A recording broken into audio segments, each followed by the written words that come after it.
divas īsākas, tāpēc, kad par tik, cik ir sācies jaunais plānošanas periods un ir mainīta fondu vadības sistēma, es gribu ļoti īsi ieskicēt, kas tad ir mainījies jaunajā periodā. Tad es jums stāstīšu par uzņēmējiem pieejamajām programmām jaunajā periodā un par tām, kuras drīzāk tiks ieviestas, tad būs vairāk šis stāsts. Un kā trešā un noslēdzošā būs prezentācija par CFLA, respektīvi par to sadarbību, kāda jums uzņēmējiem būs ar šo jauno sadarbības iestādi Centrālā finanšu un līguma aģentūra. Tātad par Eiropas struktūru fondu jauno vadības sistēmu. Jūs redzat, ka tātad es vēl paskatīšos. Jā. Lūk, tātad kopējais finansējums, kas ir pieejams jaunajā periodā, ir 5,6 miljārdi. Un Eiropas struktūra fondi ir jāsaprot, ka tie ir 5 fondi. Tas ir kohēzijas fonds, ERAFS, Eiropas sociālais fonds un 2 fondi, kas ir saistīti ar lauksaimniecību un jūras un zivsaimniecības lietām. Tātad šie 3 fondi, kurus es pirmos minēju, ir aprakstīti un jau precizēti darbības programmā Izaugsme un nodarbinātība. Un tā ir tā programma, ar kuru strādā Centrālā finanšu un līguma aģentūra, un tās programmas, par kurām es tālāk runāšu, būs tās, par kurām jūs interesēties pie mums. Savukārt šie 2 fondi, viss, kas saistīts ar lauksaimniecību, tad joprojām turpināsies jūsu sadarbība ar lauka atbalsta dienestu, un tad arī kolēģis pēcāk stāstīs par šajos dokumentos, par šīm aktivitātēm. Lūk. Šeit šis lielais pīrāgs parāda, kā šie 5,6 miljoni sadalās pa nozarēm. Un tas, par ko mēs šodien runāsim, ir tas zaļais MVU konkurētspēja, mazie vidējie un arī pētniecība un inovācijas. Tātad tie ir 750, 760 miljardi un arī inovāciju programmām ir tuvu 500 miljardiem eiro.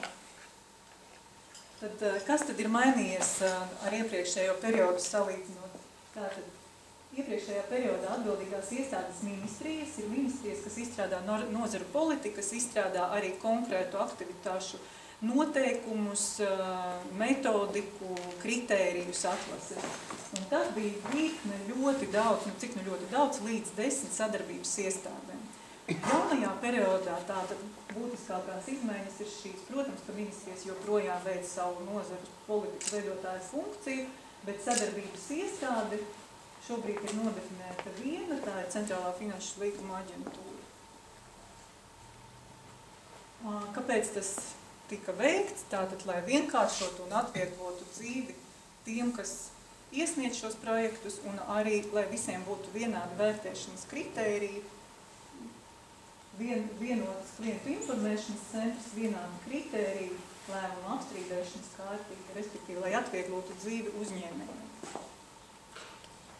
Ļoti īsi vēl šodienas sarunas temats ir nākamais periods, bet lai viestu tādu mieru arī jūsu sirdīs un prātos ir pieejamas diezgan daudzas programmas no iepriekšējā perioda. Un te arī ir minētas ārējo tirgu apgūšana, ārējais mārketings, tā ir programma, kas ir joprojām pieejama LIHA, būs pieejama līdz gada beigām faktiski, un laikam līdz rudenim, kā tā nauda būs, bet tik līdz beigsies šī, sāksies nākamā līdzvērtīga programma. Un, protams, ir vesela virkne finanšu instrumenti, kas joprojām nauda ir pieejama, un šie finanšu instrumenti šobrīd bāzējas Finanšu attīstības institūcijā Autu, ja, un arī pēc tam būs prezentācija, un tad arī par šiem finanšu instrumentiem izstāstīs Altuma pārstāvis. Tā ir vēl vecā nauda, bet Altumam būs arī jaunā nauda un jaunie finanšu instrumenti, par kurus es jums arī parādīšu, nedaudz un izstāstīšu. Tātad šobrīd tas, kas nav pieejams un ko visvairāk uzņēmēji gaida, tās ir grantu programmas, kā mēs sakam, dzelžos un būvniecībā. Šī tāds burtiski ļoti īsts ietvers par jauno periodu.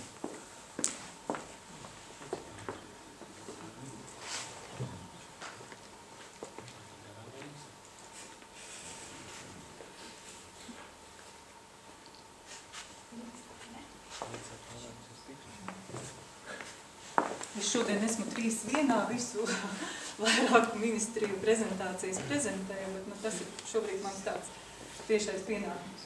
Tātad par ekonomikas ministrijas pārziņā esošajām programmām uzņēmējiem. Tātad te arī tāds neliels ietvers, kā tad Latvija izskatās šobrīd uz Eiropas fona. Tātad IKP pieaugums 2014. gadā.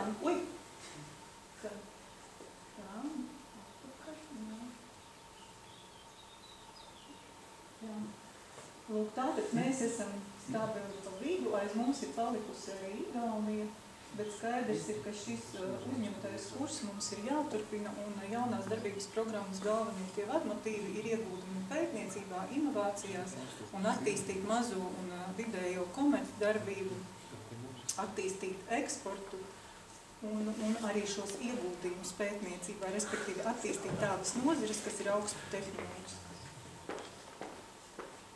Šeit ir neliels slaids par iepriekšējo periodu un par sasniegumiem, kas tad ir izdarīts uzņēmēju labā, ko ir izdarījuši uzņēmumi, izmantojot Eiropas struktūru fondus, varbūt tādas pazīstamākās programmas, kas ir nosiltinātas 500 daudzdzīvokļu mājas, vēl, kas ir radītas vairāk nekā 4000 darba vietas, apmācīt apmēram 28,000 strādājošie. Tas ir, tā kā ekonomikas ministrija saka, tā ir 1/5 daļa no visiem nodarbinātajiem MVK sektorā. Un arī, piemēram, caur biznesa inkubatoriem ir atbalstīti vairāk kā 1000 jauni uzņēmumi. Un tie galvenie izaicinājumi, šī perioda izaicinājumi, kā jau es minēju, ir attīstīt apstrādes rūpniecības šos uzņēmumus, kuri nodarbojas ar augstajām tehnoloģijām. Un ja te mēs redzam salīdzinājumus, ka Skandināvijas valstis augstajās tehnoloģijas un vidējās tehnoloģijas ieņem gandrīz 50%, tad Latvijā jūs redzat, tie ir 16% un tie ir galvenie izaicinājumi. Liela daļa no Latvijas uzņēmumiem strādā zemo tehnoloģiju jomās. Zemās tehnoloģijas tā ir pārtikas pārstrāde, tas ir koks un tas ir tekstils. Tāpēc arī jaunās darbības programmas un atlases kritēriji ir vērsti tā, lai maksimālo punktu dabūtu tie komersanti, kuri darbojas šajās divās, kuras minēja, augstās tehnoloģijas, vidās tehnoloģijas jomā. Un tas Latvijas izaicinājums līdz 2020. gadam ir sasniegt pievienoto vērtību uz vienu strādājošo, paaugstināt par 40%. Šobrīd, lūk, mēs esam 23,5 tūkstoši eiro uz vienu darbinieku, un Eiropā vidējais ir 60, tātad mums ir jākāpina. Un arī tās programmas ir vērstas tā, lai ieguldītu naudu Eiropas jomās, kurās var sasniegt šo lielāko efektivitāti. Te arī atspoguļoti Eiropas kopējā rādītāja ieguldījumiem pētniecībā un attīstībā. Un Latvija šeit ir pavisam 4. no beigām. Un tas mērķis, uz ko mēs ejam jaunajā periodā, mēs gribam būt kaut kur te pa vidu sasniegt tātad lielākus ieguldījumus pētniecībā. Un arī, kad mēs runāsim par programmām, tālāk jūs redzēsiet, ka arī kritērijos ir vērtēšanas kritērijos un pēcuzraudzības periodā saņems atbalstu tie uzņēmumi, kuri varēs nodrošināt šos ieguldījumus pētniecībā. Un šis ir galvenais slaids, par ko ir arī šis seminārs un par ko ir lielākā interese tātad Eiropas struktūra fondi, uzņēmēju darbībai un energoefektivitātei. Šie 3 maciņi, šīs naudas ir ekonomikas ministrijas pāraudzībā, un tātad ir 3 lieli bloki, tas ir inovācijas, mazo un vidējo komersantu konkurētspējas veicināšana un energoefektivitāte. Tad jāņem vērā viena tāda lieta. Šeit ir uzskaitītas jau tās apakšprogrammas, par kurām es arī parunāšu. Šis maciņš ir pieejams visiem, gan lieliem komersantiem, tiem, kuriem ir darbinieku skaits virs 250, tiem, kuri atbilst lielā komersanta definīcijai, un arī maziem vidējiem komersantiem. Savukārt šis māciņš ir pieejams tikai maziem vidējiem komersantiem. Tātad, ja jūs atbilstat tai definīcijai, tātad tās programmas ir jūsu. Un energoefektivitāte te ir jau ne tikai uzņēmējiem, tas ir atsevišķi bloks, tur ir gan valsts sektoram, gan arī uzņēmējiem. Ja mēs skatāmies programmas, kas ir saistītas ar inovācijām, nevelti šeit ir tas vārds inovācija. Lūk, tātad kompetences centri, tehnoloģiju pārneses centri, inovāciju vaučeri, tās programmas ir pieejamas, bija pieejamas un dažas vēl arī ir šī no vecajām naudām un arī iepriekšējā periodā bija, bet visvairāk, vislielākā interese parasti no uzņēmēju puses ir jaunu produktu ieviešana ražošanā. Vecajā periodā tas laikam saucās augstas pievienotās vērtības radīšana, kaut kāds tāds tas nosaukums bija. Lūk, tad šī ir grantu programma, ja, tātad granti, tas ir neatmaksājama daļa, jūs uzrakstat projektu, jūs saņemat grantu. Un vēl viena grantu programma, kas ir uzņēmējiem pie industriālo zonu attīstība, bet savukārt šo var saņemt tikai uzņēmumi, kas ir mazie vidēji komersanti. Mēs tālāk iesim arī jau par katru no šīm programmām, kuras tiks ieviestas visātrāk, arī nedaudz jau par kritērijiem. Un energoefektivitātes blokā pirmais, pirmā programma, kas tiks atvērta, būs daudz dzīvokļu mājokļu programma, bet šeit ir arī iespēja energoefektivitāte industriālajos uzņēmumos. Par to mēs arī nedaudz parunāsim. Kas ir klastera programma? Klastera programma ir 6 klasteri izveidoti jau iepriekšējā periodā. Arī tie ir klastera programma, ir domāta, lai starp nozarēm uzņēmumi kontaktētos un arī pētnieki tiek piesaistīti kopīga infrastruktūra, lai vairāk varētu šos līdzekļus ieguldīt tā kā zinātnē un arī vēlāk komercializēt un izmantot. Šie klasteri reāli arī darbojas. Jūs varat arī internetā atrast, ir farmācijas klasteri, metāla apstrāde un tādas lietas, ir apvienota bloki.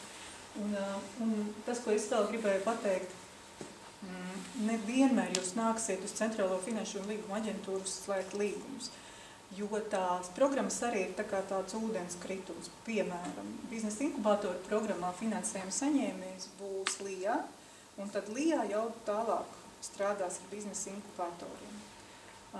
Bet jaunu produktu ieviešana ražošanā, tur jūs tā iepriekšējā periodā jūs gājat uz LIA, šī periodā jūs nāksiet pie mums uz Centrālo finanšu un līguma aģentūru. Tāpat arī runājot par finanšu instrumentiem, Altums, ja AFI būs tas, kas būs finansējuma saņēmējs pie mums, un tad jau viņi strādās ar jums, ar uzņēmēju auditoriju. Vienkārši ir jāsaprot, ka nevienmēr jūs nāksiet par tiešo pie mums. Ja, bet arī par to es vēl vairāk pieskaršos. Tā kā šeit ir virsraksts inovācijas, bet arī, ja jūs rakstīsiet projektu par jaunām iekārtām, jums būs arī jāpamato, ka šīs iekārtas, kuras jūs iegādāsieties, veicinās jūsu uzņēmumā inovācijas. Vecu lietotu iekārtu iegādas tur netiks finansēta. Ja jūs nomainat vecās iekārtas pret tādām pat jaunām iekārtām, tur arī nav inovācijas. Vienkārši rakstot projektu ir ļoti jādomā, lai izpildītu tos kritērijus, par ko ir minēts šajā programmā. Programmas ir veidotas arī tā, to sauc par tādu demarkāciju.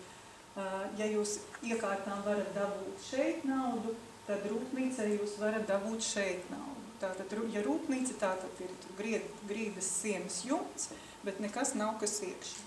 Un tad vēl var kombinēt to arī ar energoefektivitāti industriālajās objektos, respektīvi tur nav pārklāšanās, ja, var ņemt vienu, otru un trešu.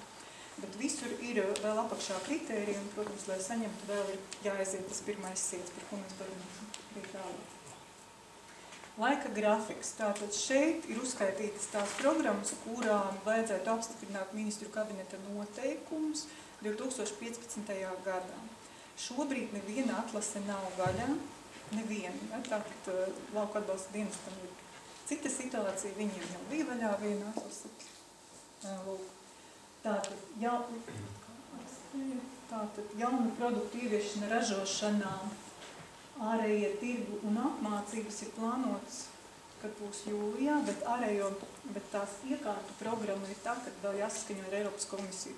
Eiropas komisija ļoti iebilst pret grantu programmām, tādās cietajās lietās, kas ir būvniecība un iekārtas. Respektīvi, šobrīd tiek rakstīti un skaņoti ministru kabineta noteikumi, bet Eiropas komisijas atļaujas vēl nav.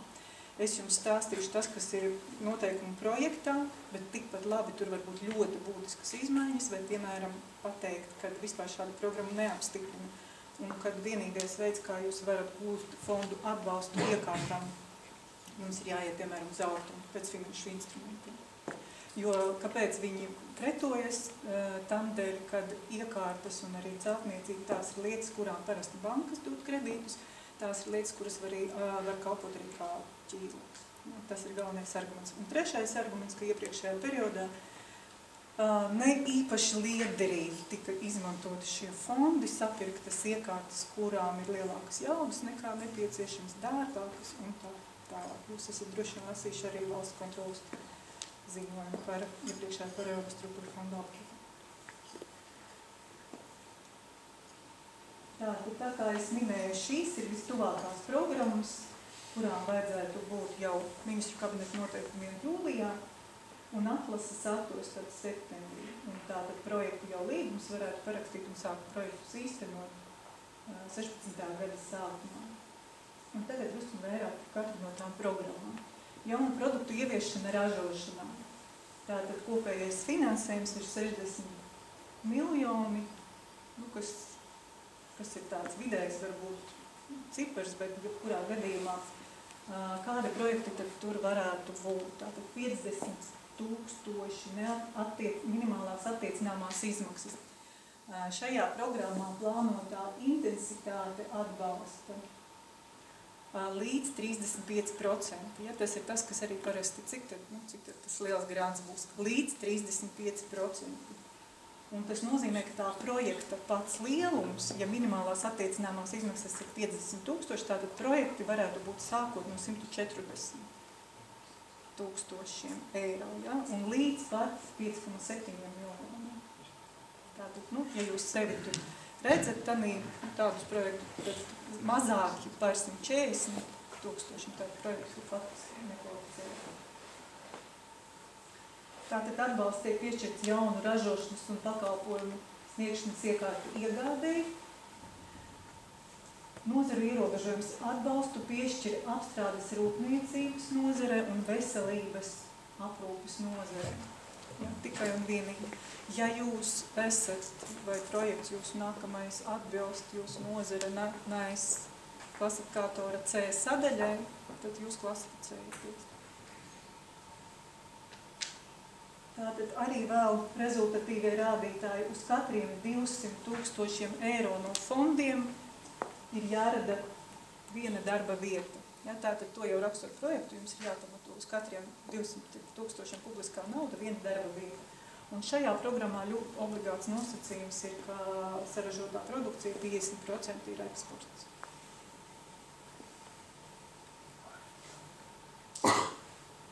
Šeit ir arī uzskaitīti kvalitātes atlases kritēriji. Tos es varbūt nepārstāstīšu, bet ļoti līdzīgi arī iepriekšējiem periodam. Tas, ko es jau minēju, projekts tiek īstenots augsto un vidēji augsto tehnoloģiju nozarē, lasot ministru kabineta projektu, arī zemās tehnoloģijas apstrādes rūpniecība, kas nodarbojas ar zemēm tehnoloģijām, pārtika, koks, tekstils, viņi kvalificē šai programmai, tikai viņi iegūst mazāku punktu skaitu, ja? Lielāku punktu skaitu iegūst augstāk tehnoloģijas. Protams, tiek vērtēta projekta gatavība, projekta iesniedzēja apgrozījums un arī pievienotā vērtība uz vienu darbinieku gadā. Tas ir tas slaids, ko es rādīju pašā sākumā, kas būtiski visai Latvijai. Lūk, tas ir par jaunu produktu ieviešanu ražošanā. Kā mēs vienojamies, vai jūs uzdodas jautājumus varbūt uzreiz, tad, kad mēs runājam par konkrētu programmu? Ja ir kādi jautājumi? Un kas notiks, ja beigās paliek nauda pāri, jo maz kvalificējās šim te? Es tāpēc arī saku, ka arī zemās tehnoloģijas ražotāji kvalificējas. Jā, bet vai zemie eksportē 50% no sava apgrozījuma? Tas ir jautājums. Faktiski jūs uzdodat jautājumu, ja neviens visu iekšējiem tirgumu ražos, tad visticamāk šī nauda netiks apgūta, jo tās mērķis arī kopējais veicināt eksportu. Jā. Un jūs jau arī zinat, ka iepriekšējos periodos arī LIA saskārās ar līdzīgām lietām šajā programmā, bet jebkurā gadījumā lietotas iekārtas neļaus pirkt un aizvietot vecās iekārtas ar līdzvērtīgām šī programmā nebūs. Pastāv iespēja dažreiz pārdala naudu tām programmām, kuras spējušākas un atbilst tiem mērķiem. Jā, paldies. Bet šī programma ir tādiem, es teiktu, jau lieliem. Tā kā CIDO un aptuveni viss šitādi tur arī, cik ievieš jaunu tehnoloģiju, sāk vienkārši jaunu saldējumu ražot, Rīgas pienkomunēt, kaut kas tādu. Jā, ja mēs runājam par pārtiku. Bet arī aprunājoties ar ekonomikas ministrijas speciālistiem, viņi saka, top ražotāji tie varētu būt. Bet jebkurā gadījumā tur var startēt visi projekti, kuri atbilst šiem kritērijiem. Un tad arī skatīsies. Bet eksports, tas ir noteikti, jā, 50% eksports. Vēl bija runa par to, ka tagad nebūšu tā, ka izsludina datumu, bet tagad aptuveni te piesakies jebkurā laikā, ja tas ir piesakies, kamēr tā nauda beidzās, vai kā tur ir, jo, ka nebūšu vairs tie datumi un jāguļ pie tām jūsu nama durvīm, bet... Par to gulēšanu es jūs arī izstāstīšu. Faktiski tā ir programmas, kuras būs vaļā visu laiku, tādas kā apmācības, ārējie tirgi, kas arī iepriekšējos periodos arī klasteru programma, ļoti daudz programmas ir tā, ka atver arī inkubātori, atver un visu laiku ir vaļā. Bet šīs programmas, kas ir uz jaunām iekārtām un tām rūpnīcām, tas ir tas, kas visvairāk, es saku, parasti interesē, tām būs kārtas un tam būs vaļā cieta, tāpat kā iepriekšējā periodā. Ja tām būs joprojām kārtas. Ja par šo konkrētu programmu, tad septembrī varētu būt vaļā šī programma. Bet tas eksports 50% vismaz tas ir no uzņēmuma vai no attiecīgās iekārtas? Skata projektu, ja projektu tur ražot jaunu vai visu esošo tur mainīt, tātad skata to projekta ietveros. Tas ir jāpamato, ka iegādājoties tādu iekārtu, es saražoju tik, un no tā es to pusi eksportēju. Bet, protams, tas, ko es runāju, ir jāsaprot, ka es runāju tikai par ministru kabineta projekta dokumentiem. Tas vēl nav apstiprināts. Kaut kad var kaut kas tur arī mainīties. Es domāju, ka ne ģenerāli, bet pieņemsim mēnesi atpakaļ mainījās vispār finansējumu saņēmējs. Ja? Kad bija LIA finansējumu saņēmējs, tagad tie ir komersanti. Respektīvi, var pat diezgan būtiskas lietas mainīties. Bet tas, ka šie ir pietiekoši lieli projekti un ka tie ir saistīti ar inovācijām un eksportspējīgi, tas gan noteikti paliks. Un šai programmai ir arī vēl viens rezultatīvais rādītājs, ko mērīs katru gadu inovācijās un pētniecībā uzņēmumu būs jāiegūda 0,7 apmēram procentu no apgrozījuma. Tas nozīmē vēl pēcuzraudzības periodā realizēt projektu, pēcuzraudzības periods atkarībā no uzņēmuma lieluma 3 līdz 5 gadi, un vēl 5 gadus jums būs jāatskaitās, ka jūs iegūdat pētniecībā un inovācijās. Vai par šo programmu vēl ir kādi jautājumi? Ārējo tirgu apgūšana, tā ir ļoti labi pazīstama visiem programma, tās ir izstādes un tie ir tirdzniecības misijas. Tas, kas te ir jauns un ļoti, ļoti labs, tas ir MVK ražojumu un produktu atbilstības novērtēšana. Un tāds piemērs, kas burtiski tagad jūs šonadēļ droši vien dzirdējāt, saldējums ekscelence tiek eksportēts uz Ķīnu, un viņiem bija nepieciešama šī certifikācija, un tad viņi izmantoja šo naudu, lai veiktu šo certifikāciju. Certifikāciju apmaksā tikai tiem produktiem, ja savādāk nedrīkst uzsākt to tirdzniecību. Ja savādāk tādā valstī nevar tirgot šo produktu, vai viņi vienkārši te viņi certificē PVD normām, lai atbilstu Ķīnas. Un šeit intensitāte ir 80% no izmaksām. Šī ir tā programma, kur jūs varat iesniegt arī pirms izstādes apmeklējuma, ja tad tā kā uz priekšu, kas ir faktiski vienīgā programma, ka kaut ko var saņemt uz priekšu. Arī pēc izmaksām jūs sakrājat visus apliecinošos dokumentus un varat iesniegt. Šī būs tagad ir pieejama, beigsies vecā nauda, sāksies jaunā nauda un atkal būs tālāk pieejams. Mazais vidējais komersants. MVK nozīmē mazais vidējais komersants. Jā, mazais vidējais komersants. Un tas, kas ir, ja te ir kāds no lielajiem uzņēmumiem, tad šī nauda nebūs pieejama lielajiem, ja? Tikai mazajiem vidējiem komersantiem. Tā ir tā izmaiņa. Iepriekšējā periodā bija visiem pieejama. Tas nozīmē, ka uz izstādēm tagad Laima un Cido un Gutni vairs nevarēs braukt par Lijā naudu? Par šo naudu nevarēs. Bet šis ir caur Lijā. Pārējie tirgi ies caur mums. Tā ir tā programma, kur mainījās. Mēs arī šajā periodā domājam, ka tas būs caur Lijā, un tāds bija sākotnējā dokumentā. Jā. Šobrīd pateikts, ne, finansējumu saņēmēji, uzņēmēji, jūs nāksiet uz centrālo. Ja vienkārši uz izstādēm parasti brauc milzīgi, un tur retais tur ir tā, ka jūs kā komersants varat būt iesniedzējs, bet ir, pieņemsim, tirzniecības misijas, un vēl būs nākamā programma, kuru caur Lijā jūs iesiet. Bet ir pastāv iespēja, ka komersants var tieši viens pats atnākt un pateikt, es startēju viens uz izstādi un iesniegt mums projektu. Bet ir arī tās tirzniecības misijas, ko organizēs Lijā, tad jūs apvienojaties nemazāk kā 3, viņi izstrādā programmu, jūs braucat un viss tiek apmaksāts. Ir kaut kāds ierobežojums vienam komersantam? Jā, būs ierobežojumi un tādīs noteikumos viņi ir aprakstīti, es vienkārši no galvas neatceros, bet būs viņi. Tas tā kā Lijā tie de minimis, ja? Jā, de minimis tas ir vienkārši standartā visur, bet būs arī programmas ierobežojumi.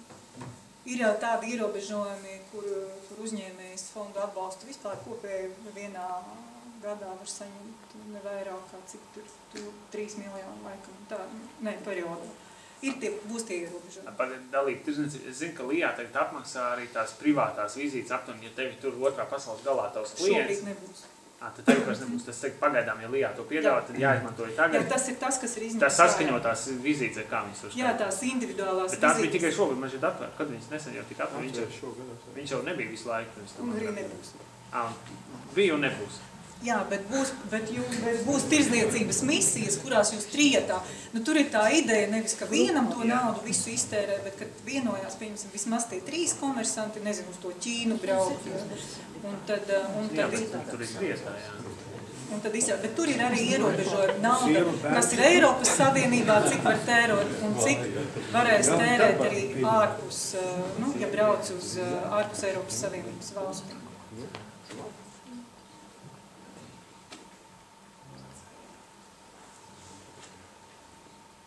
Lūk, tas ir tas, ko es minēju, šobrīd pa vienam nevarēs braukt, ja tās ir tās tirzniecības misijas, kas nav izstādes, tad būs jāapvienojas, partneru skaits, iesniedzot projektu būs svarīgi. Paredzētās mārketinga aktivitātes tiks izvērtētas. Nu, es saprotu tā, kad ir bijuši precedenti, ka vasarā kāds tur brauc uz kaut kādu tur, vai rudenī uz eksotisku zemi, un tad Lija izvērtē un saka, ka ne, ka tur vairāk izskatās pēc turisma, nu tāpēc tās tiks viss izvērtāts kā darbības. Eksporta tirgi vairāk punktu ārpus Eiropas Savienības valstīm, tur arī lielāks finansējums ir paredzēts. Nu jā, atkal ir šis viss cauri šajā periodā projekts tiek īstenos augsto vidēju augsto tehnoloģiju nozarē. Nu, skatīsies, cik bieži un saistība ar Evo. Kas ir eko-inovācija? Es nemāku jums pastāstīt, jo mēs gaidām noteikumus, kā viņi būs aprakstīti. Tas ir tehniski, ka tas tu esi zaļš ražotājs, ja tu ražo kaut ko, ko tas nezinu? Nezinu. Šobrīd vēl nezinu. Ir daudzas kaut kādas lietas, ko es vēl nemāku arī jums izstāstīt, ko mēs gaidām šos noteikumus, kas būs aprakstīts. Šie būs, tā kā es rādīju, jūlija vidū. Ministru kabineta noteikumi. Vajadzētu būt, tā manās, ka vajadzētu būt. Bet nu, šie noteikti būs, jo varbūt aizķeršanās ar iekārtām, bet šis noteikti būs. Startautiskās konkurētspējas veicināšana. Šeit savukārt saņēmējs ir Lija un Tava, un tie nacionālie stendi, ko jūs noteikti esat redzējuši, nacionālais stendi, kas ir izstādē Latvija uzstājas vienu stendu ar uzrakstu Latvija, un kopā ir tātad vairāk ražotāji eksponēti. Vēl šeit ir tā nauda mārketinga pasākuma organizēšanā Latvijā ārvalstu turistu piesaistē, tas ir tas, ko jūs redzat apciemojat Grūziju vai vēl kaut ko, un tādi pat stendi ir, tad Lietuvā vai Grūzija apciemojat Latviju. Nu, tas mazāk varbūt attiecas uz jums, bet turismu jomā. Joprojām paliks uzņēmējdarbības veicināšana un investīciju piesaistes pasākumi, ko šobrīd dara LIA.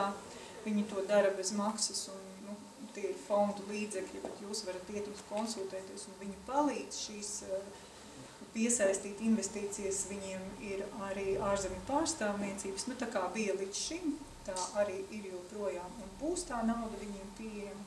To, ko arī viņi paši saka, ja jūs meklējat tos jaunos tirgus, nāciet, mums ir ļoti daudz informācijas un arī naudas tam. Pirms jūs tērējat savu naudu, pamēģiniet arī visu pieejamo publisko finansējumu.